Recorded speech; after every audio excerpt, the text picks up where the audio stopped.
Part 1. A moment of decision. The city pulsed with its usual energy, a sprawling web of steel and glass where ambition ruled and lives moved at a frantic pace. From the penthouses overlooking the skyline to the bustling streets below, it was a place of extremis of immense wealth, like that which Malik Carter had built, and of hardship, the kind that people walked past without a second thought. But tonight, none of that mattered. Not his success, his money, or the power he had worked so hard to accumulate. Malik stood at the edge of the rooftop, the crisp night air tugging at his tailored jacket. His dark skin contrasted with the twinkling lights of the city, but his presence commanded attention regardless of where he was. He was tall, with sharp features that could intimidate or inspire, depending on the situation. But tonight, standing beneath the canopy of stars and neon, Malik was a man on the edge of a decision that could change everything. In his hand, a small velvet box felt impossibly heavy. The diamond ring inside sparkled, but it seemed to mock him now. Grace, the woman he had imagined building a life with, had just turned him down. The words still hung in the air between them, filling the space with an unbearable silence. "I'm sorry, Malik," Grace had said, her voice soft but firm. Her long dark curls framed her face, but her eyes wouldn't meet his. "You're incredible, you are. But I can't do this. I can't marry you." Malik blinked, his chest tightening. "I don't understand," he said quietly, the words struggling to find their way out. "I thought we were ready for this." Grace sighed, her gaze drifting toward the bustling city below. "You're always working," she said, shaking her head. "You're married to your career, Malik. I need someone who's there for me, who can be present. You're chasing something that's always just out of reach, and I can't live like that." He had heard it before. His drive, his relentless pursuit of success, had cost him relationships in the past. But with Grace, he had thought it would be different. She was strong, independent. He believed she understood him in a way others hadn't. "I was building something for us," Malik insisted, trying to control the tremble in his voice. "I thought that's what you wanted." Grace smiled sadly, stepping closer to him, but her touch was no longer warm. "I need more than what money can buy, Malik." And with that, she walked away, her silhouette disappearing into the depths of the restaurant, leaving Malik standing alone on the rooftop. For a long time, he remained where he was, the sounds of the city a distant murmur beneath him. The ring still sat in his hand, cold and meaningless now. The life he had envisioned, the future he had been so sure of, was suddenly gone. And Malik, a man who was used to having all the answers, had none. Part 2. A chance encounter. Hours passed as Malik wandered the streets, his mind clouded by the weight of Grace's rejection. The city, usually so full of opportunities, felt suffocating tonight. His wealth, his success, none of it seemed to matter anymore. What good was power if the one thing he truly wanted was slipping away? He found himself walking through a small park on the edge of downtown. It wasn't a place he normally visited, but tonight, the unfamiliarity was a welcome distraction. The park was quiet, the benches mostly empty, except for a few figures huddled in the shadows. Homeless, forgotten. Malik had seen it 1,000 times before but never paid much attention. Until now. As he passed by a lone figure sitting near the fountain, something made him pause. The woman sitting there, bundled in layers of worn clothing, glanced up at him, her face partially hidden by a scarf. Her eyes, though, told a story he recognized, one of struggle, of resilience, of someone who had faced more than their share of battles. It was a look Malik knew all too well from his own past before the success, before the suits and the meetings, when life had been nothing but a constant grind to survive. He wasn't sure what made him stop. Maybe it was the way she looked at him, not with pity or expectation, but with a kind of wary curiosity. Or maybe it was because, for the first time in a long while, Malik felt a connection that wasn't about business or power. "Hey," Malik said, stepping closer. His voice was softer than usual, almost unsure. "Do you mind if I sit?" The woman looked at him, her eyes narrowing slightly. She was young, maybe a few years younger than him, but life had clearly been hard on her. After a moment's hesitation, she shrugged. "It's a free bench." Malik sat, the cold of the metal seeping through his coat. For a while, neither of them spoke. He glanced at her out of the corner of his eye, noting the frayed edges of her jacket, the weariness in her posture. But there was something else too, something proud, like she refused to let the world break her, no matter how hard it tried. Malik, he said finally, feeling the need to break the silence. Chloe, the woman replied, her voice guarded but not hostile. More silence followed, but it wasn't uncomfortable. Malik found himself searching for the right words, but nothing felt adequate. He wasn't used to situations like this where small talk wasn't appropriate, where money and status meant nothing. Still, he felt compelled to keep the conversation going. "You live around here?" he asked, cringing internally at how naive the question sounded. Chloe let out a small, bitter laugh. "You could say that." Malik nodded slowly, not pushing further. He wasn't here to pry into her life, but something about her intrigued him.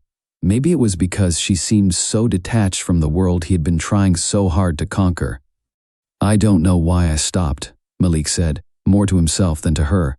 "I guess I just needed to talk to someone." Chloe looked at him then, really looked at him, her dark eyes narrowing as if trying to read him. "Someone like me?" Malik shook his head. "Someone real." The words hung in the air, and Chloe's gaze softened, if only for a moment. She turned her face back to the fountain, her shoulders relaxing slightly.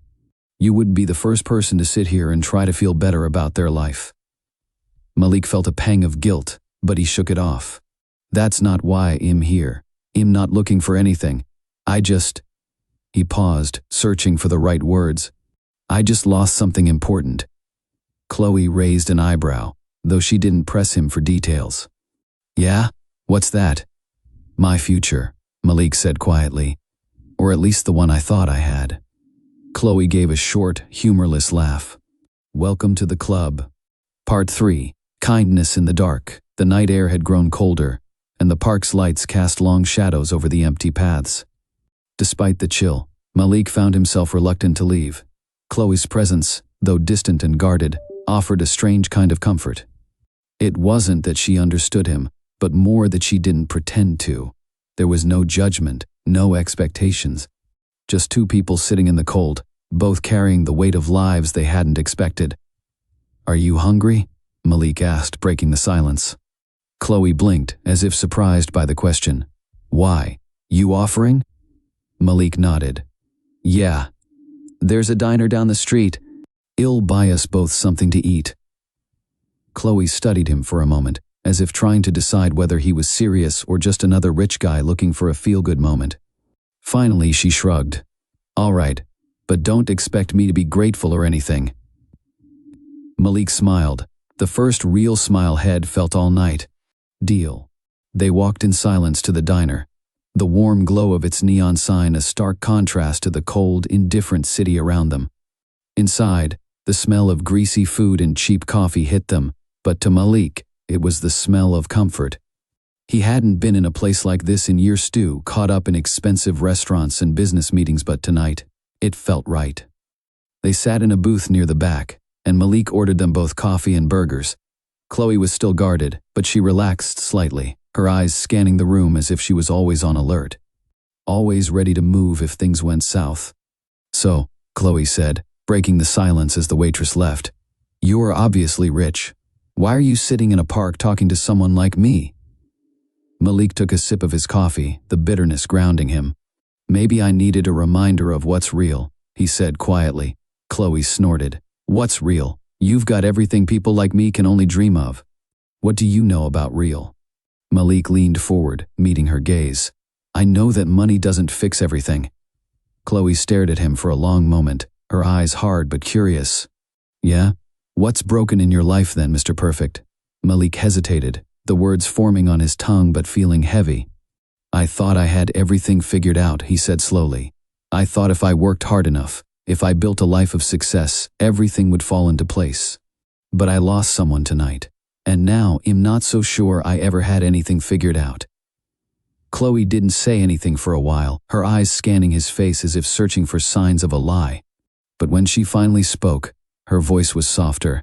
"Welcome to the real world, Malik. It doesn't care how much money you have. It'll still kick your ass when you least expect it." Part 4. Closer than expected, the diner had quieted down, the clatter of dishes and soft hum of conversation fading into the background as the night deepened. Chloe leaned back in her seat, still guarded but more relaxed than before. The warmth of the place seeped into her bones, and for the first time in days she didn't feel the biting cold of the streets. Malik, across from her, was an enigma man who had everything yet seemed just as lost as she was. It didn't make sense, and that bothered her. Malik watched her carefully. He could see the walls she kept around herself, the way she was always braced for something to go wrong, for someone to take advantage of her. It was a familiar look. Had worn that same expression years ago when life was still a fight for survival, when every day felt like a battle to be won. Now, sitting across from Chloe, those memories bubbled back to the surface, uninvited but clear as day. "So what happened?" Malik asked, leaning forward slightly. "I mean, to end up here." "On the streets." Chloe stiffened, her guard snapping back into place. "Why does it matter?" Malik shrugged, trying to keep his tone gentle. "Maybe it doesn't, but I'm curious." Chloe eyed him warily, as if debating whether to tell him anything. She had learned long ago not to trust too easily. Too many people had made promises, offered help, only to disappear when things got tough. But something about Malik's earnestness, his willingness to sit with her in this dingy diner at 1 a.m., made her feel like maybe, just maybe, she could share a little bit of her story. "I had a job," she said, her voice flat. "I was an assistant at a small publishing company. Nothing glamorous, but it paid the bills. Then they downsized, and I got laid off.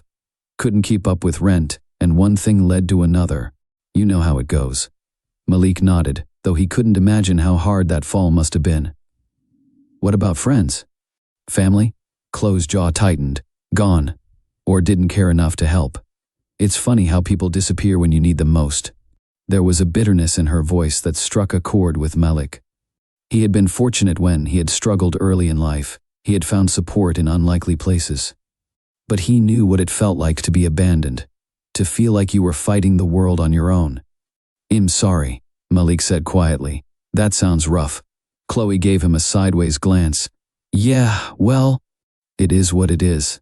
They sat in silence for a while, the hum of the diner filling the space between them. Malik thought about how easily it could have been him in her shoes. If a few things had gone differently, if he hadn't caught the right breaks, if he hadn't had people who believed in him, he might have ended up on a bench like Chloe.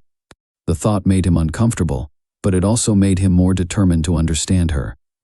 "Do you want to change things?" Malik asked suddenly. Chloe looked at him, her expression unreadable. "What do you mean?" "I mean, if you had the chance, would you want to get off the streets? Find a new job, a place to stay?" Chloe snorted. "It's not that easy." "I know it's not," Malik said, leaning forward. "But maybe I can help." The words were out before he fully processed them. Chloe's eyes narrowed, suspicion flashing across her face. "Help? How?" "I don't know," Malik said honestly. "But I want to. I've got connections. Maybe I can get you set up with something, a temporary place, a job lead. Just something to get you started again." Chloe shook her head, her expression hardening. "Why? Why would you do that?" Malik hesitated. He didn't have a clear answer.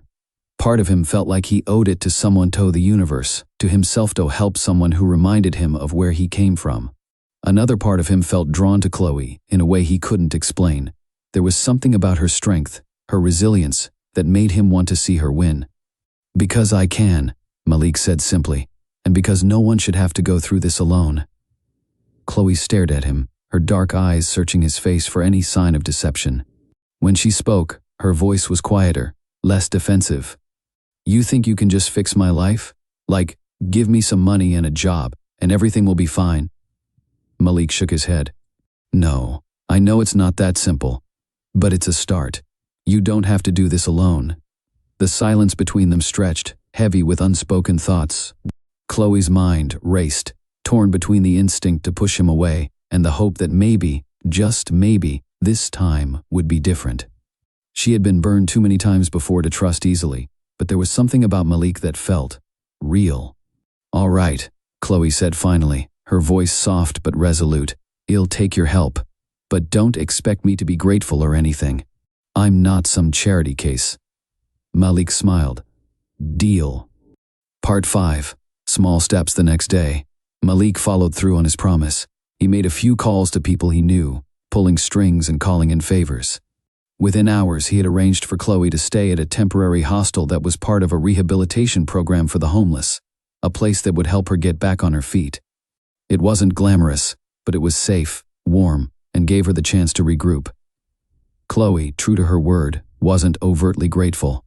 She accepted the help with a quiet, guarded demeanor, but Malik could see the relief in her eyes when she entered the hostel. For the first time in months, she had a place to call her own, even if it was only temporary. Malik visited her a few days later, bringing a bag of new clothes and some essentials. Chloe took the bag with a mumbled thanks, but it was clear she was still wary of his kindness. "You don't have to keep doing this, you know," Chloe said as she rifled through the clothes. "I'm not your responsibility." Malik shrugged. "I don't see it that way." Chloe paused, looking up at him. "Then how do you see it?" Malik thought for a moment, searching for the right words. "I see it as helping someone who deserves a break. You've been through a lot, but you're still standing. That says something." Chloe rolled her eyes, but Malik could tell his words had hit home. "You don't know me," she said, her voice softer than usual. "You don't know what I've done, the mistakes I've made." "I don't need to know," Malik said firmly. "I know who you are now, and I see potential." Chloe didn't respond, but there was something in her expression, a flicker of hope. Maybe it told Malik he was making progress. Over the next few weeks, Malik continued to check in on Chloe, offering support where he could. He found her a part-time job at a local coffee shop, something to get her back into the routine of working and earning. Chloe, despite her initial reluctance, began to settle into the new rhythm of her life. The hostel gave her a sense of stability, and the job offered her a chance to start saving again. But even as things began to improve, Chloe remained cautious. She was grateful for Malik's help, but she couldn't shake the feeling that it was all temporary, that, at any moment, the rug could be pulled out from under her. One evening, after a particularly long day at work, Chloe sat with Malik in a small cafe near her hostel. They had developed a routine of meeting once a week, catching up on her progress and talking about life. Malik had become a fixture in her world, someone she had come to rely on, even if she didn't want to admit it. "You ever think about what you'd do if you could start over?" Chloe asked, her eyes focused on the steam rising from her cup of tea. Malik raised an eyebrow. "What do you mean?" "I mean, if you could wipe the slate clean, start fresh. No baggage, no history, just a new beginning." Malik leaned back in his chair, considering the question. "I don't know," he said slowly. "I guess I've never thought about it like that. My past. It's part of who I am. I wouldn't be where I am today without it." Chloe nodded, her expression thoughtful. "Yeah, I get that. But sometimes, I wonder what it would be like to be someone else. Someone who didn't make all the mistakes I made. Someone who didn't end up here." Malik studied her, the vulnerability in her words catching him off guard. She had always been so tough, so guarded, but tonight she seemed more open than ever before. "You're not your mistakes, Chloe," Malik said gently. "You're more than that." Chloe didn't respond, but the look in her eyes told him that she was listening. At, maybe for the first time, she was beginning to believe him. Part 6. Old Wounds, New Beginnings. As the weeks passed, Chloe's life continued to stabilize. She found a rhythm between work and the hostel, and though it wasn't easy, she was beginning to feel like she had a future again. Malik remained a constant presence, checking in on her, offering advice, and sometimes just sitting with her in comfortable silence. But despite the progress she was making, Chloe couldn't shake the feeling that something was going to go wrong. It was a fear that had followed her for as long as she could remember, a nagging voice in the back of her mind, telling her that nothing good ever lasted. One afternoon, as she sat with Malik in the park where they had first met, Chloe finally voiced the fear that had been gnawing at her. "What if this doesn't work out?" she asked, her voice barely above a whisper. "What if I screw it all up again?" Malik looked at her, his dark eyes full of understanding. "Then, you try again," he said simply. "You don't give up." Chloe shook her head. "You make it sound so easy." "It's not," Malik admitted. "But you're strong, Chloe. You've already come this far. You can keep going." Chloe was silent for a moment, her gaze focused on the ground. When she finally spoke, her voice was filled with uncertainty. "I'm scared, Malik." Malik reached out, placing a hand on her shoulder. I know. But you're not alone. Not anymore. For the first time in a long time, Chloe felt a flicker of hope. Maybe, just maybe, she could make this work. Part 7. Shadows of the Past. The late afternoon sun bathed the park in golden light, casting long shadows across the paths where Malik and Chloe sat. Despite the beauty of the day, a heaviness lingered in the air. Chloe's quiet confession of fear had opened up a part of her that she had kept hidden for so long, a part she wasn't sure how to deal with. Malik, for all his wealth and success, had become a source of comfort, but that made things even more complicated. Chloe tugged at the sleeves of her jacket, her fingers fidgeting with the worn fabric. She had always prided herself on her independence, on surviving against the odds, but now, for the first time in a long time, she felt vulnerable. The more she opened up to Malik, the more she feared what would happen if she lost him. People like him didn't stick around forever. People like him always left. "I've been thinking," Chloe said suddenly, breaking the silence between them. "What happens when you get bored of helping me? When you realize I'm too much trouble?" Malik blinked, surprised by the question. "What are you talking about?" Chloe shrugged, avoiding his gaze. "It's just, I've been through this before. People help for a while, but then they move on. I'm just trying to figure out how long it'll take for you to get tired of me." Malik frowned, his heart sinking as he realized the depth of Chloe's insecurity. "Chloe, I'm not going anywhere. This isn't about getting tired of you." She looked at him then, her dark eyes filled with doubt. "How do I know that? You don't know my past, the things I've done. You don't know how messed up I can be." Malik leaned forward, his voice steady. "It doesn't matter what you've done. What matters is who you are now. I'm here because I believe in you, not because I'm trying to fix you." Chloe shook her head, her frustration bubbling to the surface. "You say that now, but you don't understand. I've been in places you can't imagine. I've done things I'm not proud of, just to survive." Her voice cracked at the end, and Malik felt the weight of her words settle over him. He knew Chloe had been through more than she had shared, but hearing her speak so openly about her shame and fear hit him harder than he expected. "I've been through a lot too," Malik said quietly. "Maybe not the same as you, but I know what it's like to fight for survival. I know what it's like to feel like you don't belong anywhere." Chloe's gaze softened slightly, but the skepticism remained. "But you made it. You got out. You're successful. You're not like me." Malik shook his head, his voice firm. "I didn't get here alone, Chloe. I had help. I had people who believed in me when I didn't believe in myself, and that's what I want to be for you." Chloe looked away, her hands clenching into fists. "It's not that easy," she muttered. "I don't know how to trust anyone anymore." Malik's heart ached for her, but he knew he couldn't force her to believe in him. Trust wasn't something that came easily, especially not after the life Chloe had led. But he wasn't going to give up on her, not now, not ever. "I know it's not easy," Malik said softly. "But I'm not going to give up on you. I'm here for as long as you need me." Chloe didn't respond, but the tension in her shoulders eased slightly. They sat in silence for a while longer, the sounds of the city drifting around them like a distant hum. Part 8. Unexpected reunion. The weeks passed, and despite her lingering doubts, Chloe found herself relying on Malik more than she had expected. The job at the coffee shop was steady, and though it didn't pay much, it gave her a sense of purpose. The hostel was beginning to feel like a home, and she was starting to save money for a place of her own. For the first time in years, Chloe felt like she was building a future, one that didn't involve scraping by on the streets. But as her life began to stabilize, the shadows of her past loomed larger. One afternoon, while walking to work, Chloe spotted a familiar figure leaning against the wall outside the shop. Her heart skipped a beat, and she froze in place. It was Marcus, her ex-boyfriend, the one who had dragged her down into the spiral of bad decisions and reckless choices that had ultimately led her to the streets. He was tall, with a smirk that had once been charming but now filled Chloe with dread. His eyes, cold and calculating, locked onto hers. "Hey, Chloe," Marcus drawled, pushing off the wall and swaggering toward her. "Long time no see." Chloe's stomach churned.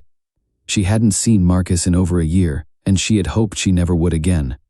He was a reminder of everything she wanted to leave behind: the bad choices, the dangerous crowds, the life she had barely escaped from. "What do you want, Marcus?" Chloe asked, her voice sharp. Marcus grinned, unfazed by her hostility. "Just wanted to see how you've been. Heard you were doing pretty well for yourself. Got yourself a job and everything." Chloe's hands clenched into fists at her sides. "Yeah, well, it's none of your business."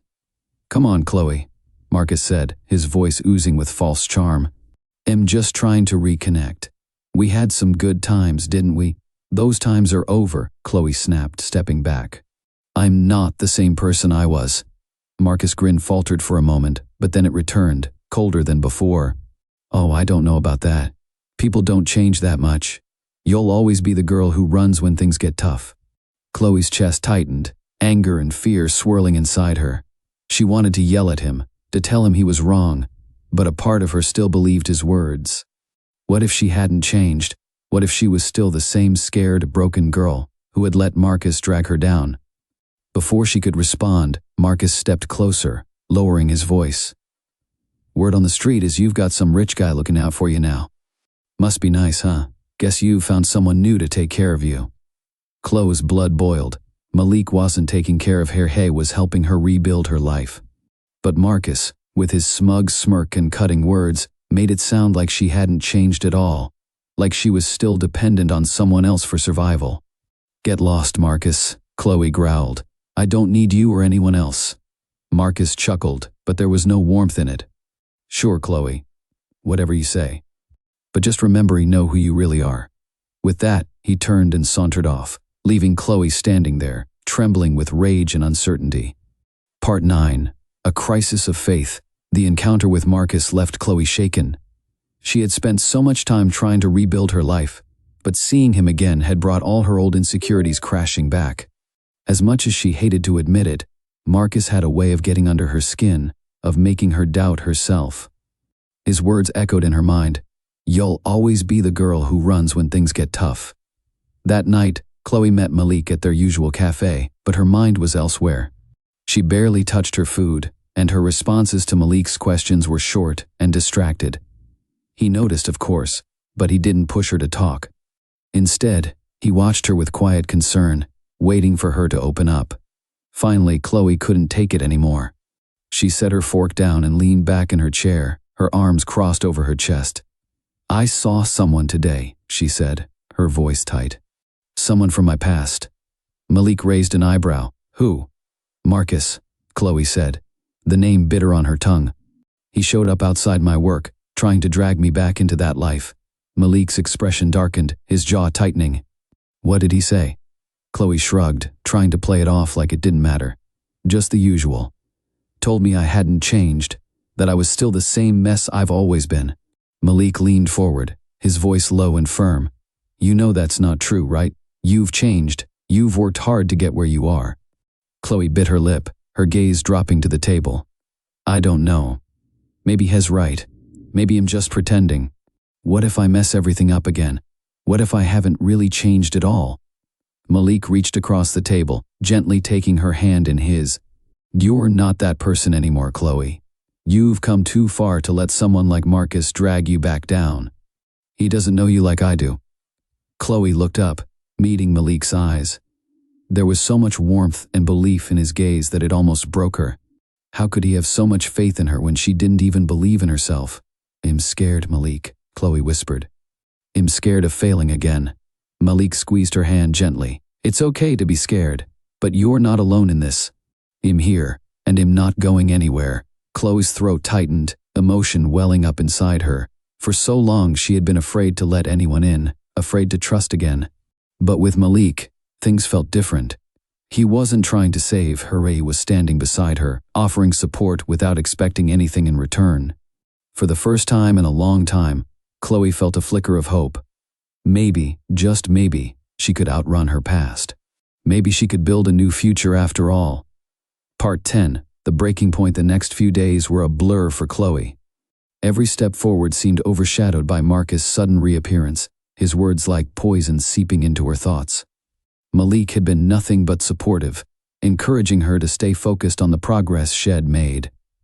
But something inside Chloe was unraveling, the old doubts clawing at her. She threw herself into work at the coffee shop, hoping the busy shifts and routine tasks would drown out the noise in her head. But even as she filled orders and wiped counters, Marcus' voice lingered. I know who you really are. It didn't help that Malik had become more involved in her life, checking in on her more frequently, spending time with her after work. On the surface, it should have been comforting, but Chloe's insecurities twisted his actions into something else. Was he helping her out of pity? What if she became a burden? What if Marcus had been right all along? One evening, after closing the shop, Chloe walked to their usual cafe to meet Malik, her mind buzzing with conflicting emotions. As she entered, she spotted him at their corner booth, a warm smile lighting up his face as he waved her over. But something inside her snapped. Instead of sitting down, Chloe stood frozen at the edge of the booth, her heart racing. She couldn't do this anymore. She couldn't keep pretending she was someone else, worthy of the kind of life Malik was offering. The weight of it all felt suffocating. I can't, she said suddenly, her voice trembling.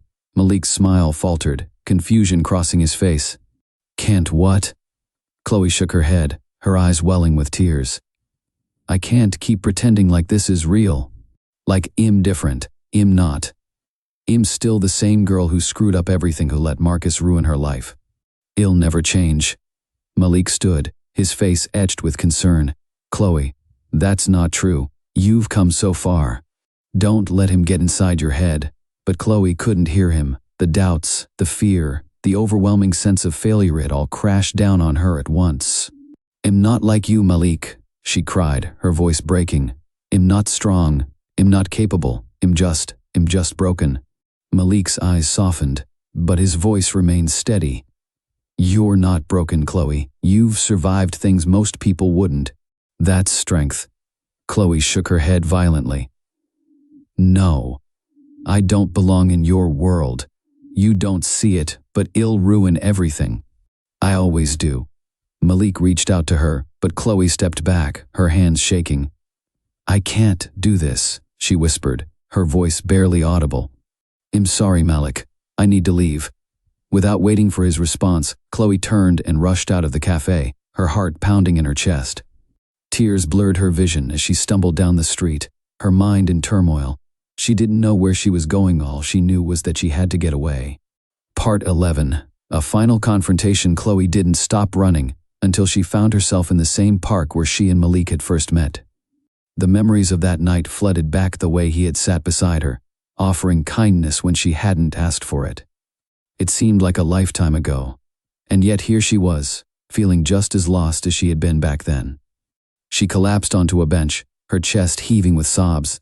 She had pushed him away, the one person who had believed in her. And why? Because she was scared, because deep down, she didn't think she deserved to be happy. Chloe.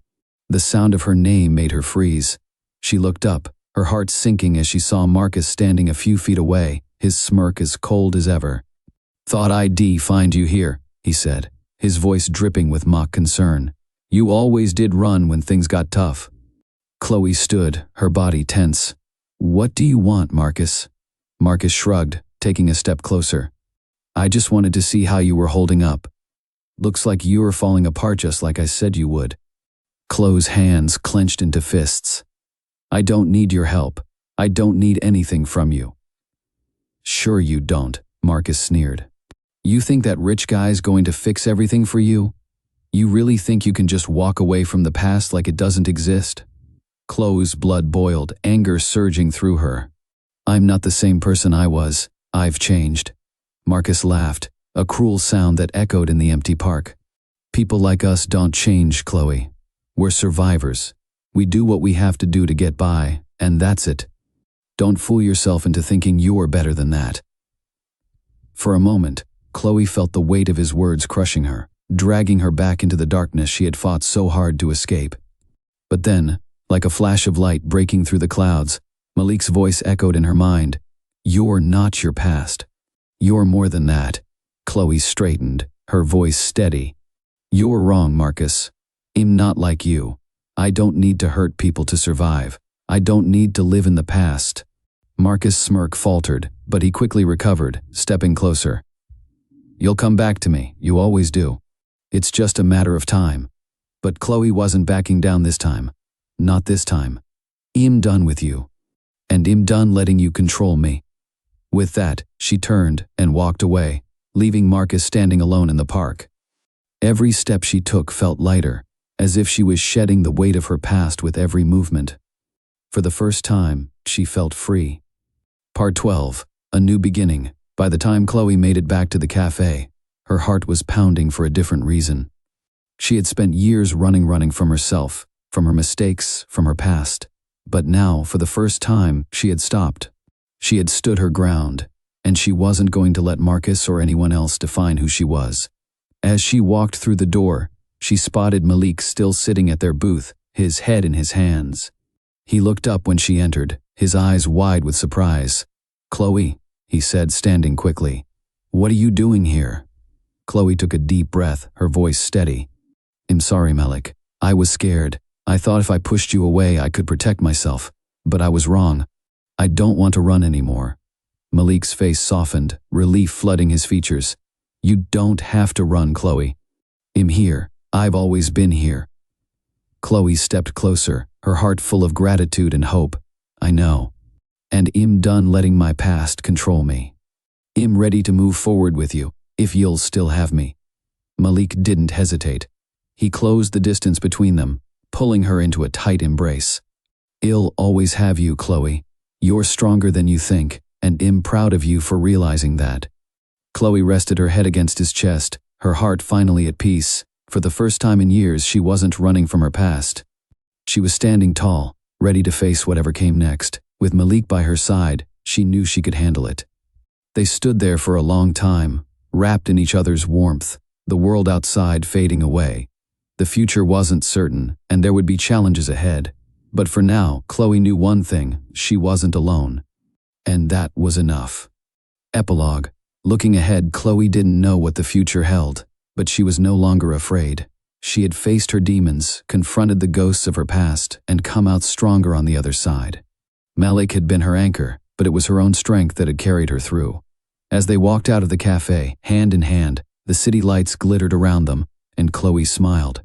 The past no longer had a hold on her, and for the first time in a long time, the future seemed full of possibility. Together, they were ready to face whatever came next. If this story resonates with you, don't forget to subscribe to the channel, share it with others, and let us know your thoughts or experiences in the comments below. Your voice matters.